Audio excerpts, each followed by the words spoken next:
BJP ಮತ್ತು ಜೆಡಿಎಸ್ನ ಮೈತ್ರಿಯನ್ನ ಗಟ್ಟಿಗೊಳಿಸಿಕೊಳ್ಳುವ ಸಲುವಾಗಿ ಮಾಜಿ ಮುಖ್ಯಮಂತ್ರಿ ಎಚ್ ಡಿ ಕುಮಾರಸ್ವಾಮಿ ಅವರು ಮಾಸ್ಟರ್ ಪ್ಲಾನ್ ಅನ್ನು ರೂಪಿಸಿದ ಹಾಗೆ ಕಾಣಿಸ್ತಾ ಇದೆ.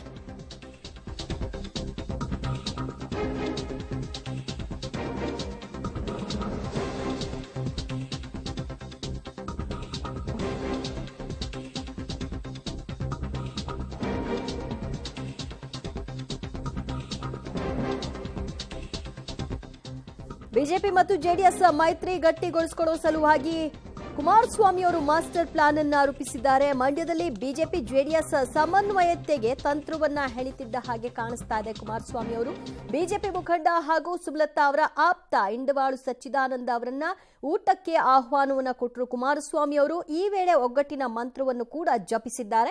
ಕಳೆದ ಬಾರಿ ಕಾಂಗ್ರೆಸ್ ಜೆಡಿಎಸ್ ಮೈತ್ರಿಯ ಗೊಂದಲ ಪುನರಾವರ್ತನೆಯಾಗಬಾರದು ಅನ್ನುವಂತಹ ಮನವಿಯನ್ನು ಕೂಡ ಅವರು ಮಾಡಿಕೊಂಡಿದ್ದಾರೆ.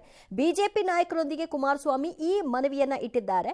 ಮಂಡ್ಯ ಎಂಪಿ ಚುನಾವಣೆ ಟಿಕೆಟ್ ಯಾರಿಗಾದ್ರೂ ಸಿಗ್ಲಿ, ಎಲ್ಲರೂ ಒಗ್ಗಟ್ಟಾಗಿ ಕೆಲಸ ಮಾಡೋಣ, ಕಾಂಗ್ರೆಸ್ನ ಮಣಿಸೋಣ ಅನ್ನುವಂತಹ ಏಕೈಕ ಗುರಿ. ರಾಮ ಮಂದಿರ ಉದ್ಘಾಟನೆ ಬಗ್ಗೆಯೂ ಕೂಡ ಕುಮಾರಸ್ವಾಮಿಯವರು ಈ ಸಂದರ್ಭದಲ್ಲಿ ಬಿಜೆಪಿ ನಾಯಕರ ಜೊತೆಗೆ ಚರ್ಚೆ ಮಾಡಿದ್ದಾರೆ.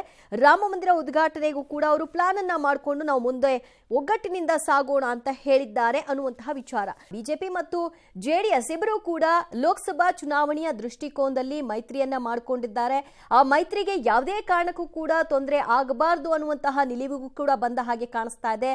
ಅವರು ಎದುರಾಳಿ ಯಾರೇ ಇರಲಿ, ಈಗ ಮಂಡ್ಯ ವಿಚಾರಕ್ಕೆ ಬಂದಾಗ ಸುಮಲತಾ ಅವರು ತಮ್ಮ ಪುತ್ರನ ರಾಜಕೀಯ ಎಂಟ್ರಿಯ ಮೊದಲ ಫೇಲ್ಗೆ ಕಾರಣ ಆದಂತಹವರು.